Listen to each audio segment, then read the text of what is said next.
আচ্ছা, অনুষ্ঠান বাড়ির চানা মশলার স্বাদ বাড়িতে কেন আসে না জানেন? চলুন আজ তাহলে সেই রহস্যটাই আপনাদের দেখাবো।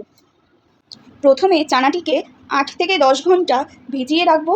এরপর চানাটিকে প্রেসার কুকারে 8 থেকে 9টা সিটি দিয়ে সিদ্ধ করে নেব এবং এই সিদ্ধ করার সময় 1 চামচ হলুদ ও একটি তেজপাতা দিয়ে দেব, যাতে রং এবং গন্ধ দুটোই ভালো আসে। এরপর কড়াইটা গরম করে নেব এবং তাতে পরিমাণ মতো তেল দিয়ে দেবো। এবার একে একে 2টো শুকনো লঙ্কা ও 1 চা চামচ জিরে দিয়ে দেবো। তারপর 2টো বড় বড় কুচিয়ে রাখা পেঁয়াজ দিয়ে দেবো। এরপর পেঁয়াজটা ভাজা ভাজা হয়ে গেলে তাতে আদা, রসুন, কাঁচা লঙ্কা ও টক দই আমি একসাথে পেস্ট করে নিয়েছিলাম, সেটি দিয়ে দেবো। এবার আমি একটা মশলা রেডি করে রেখেছিলাম, যেমন একটি বাটিতে জিরের গুঁড়ো 1 চা চামচ, ধনের গুঁড়ো 1 চা চামচ, লাল লঙ্কার গুঁড়ো 1 চা চামচ, কাশ্মীরি লঙ্কার গুঁড়ো 2 চা চামচ ও তাতে পরিমাণ মতো নুন ও চিনি দিয়ে জল দিয়ে ভিজিয়ে রেখেছিলাম, সেটি দিয়ে দেব। এরপর ভালোভাবে মশলা দিয়ে কষাবো যতক্ষণ না মশলা দিয়ে তেল ছেড়ে দেয়। এরপর সিদ্ধ করে রাখা চানাগুলি দিয়ে দেব, যাতে চানাগুলিতে ভালোভাবে মশলা মিশে যায়।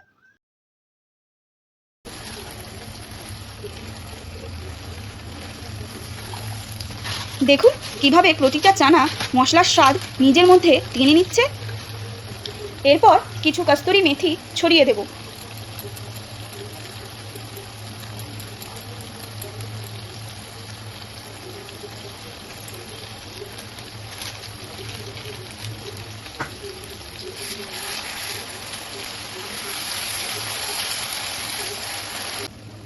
এরপর চানা সিদ্ধ করে রাখা জলটি দিয়ে দেব আর কিছুক্ষণ ঢাকা দিয়ে রাখবো।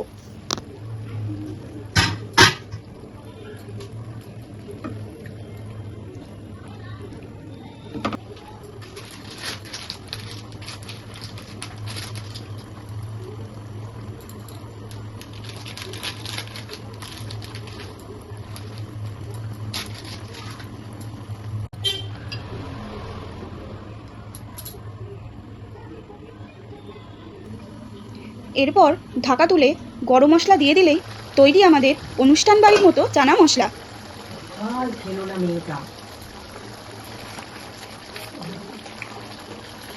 এই হলো আমার অনুষ্ঠান বাড়ির চানা মশলা, দেখতেও যেমন স্বাদও তেমন। আমি যেভাবে দেখালাম ঠিক সেইভাবেই একবার তোমরাও বাড়িতে ট্রাই করে দেখো। আজকের মতো টাটা, আসছি আরও নতুন নতুন রেসিপি নিয়ে। ততক্ষণ আমার ভিডিওটি ভালো লাগলে please like, share, comment and subscribe.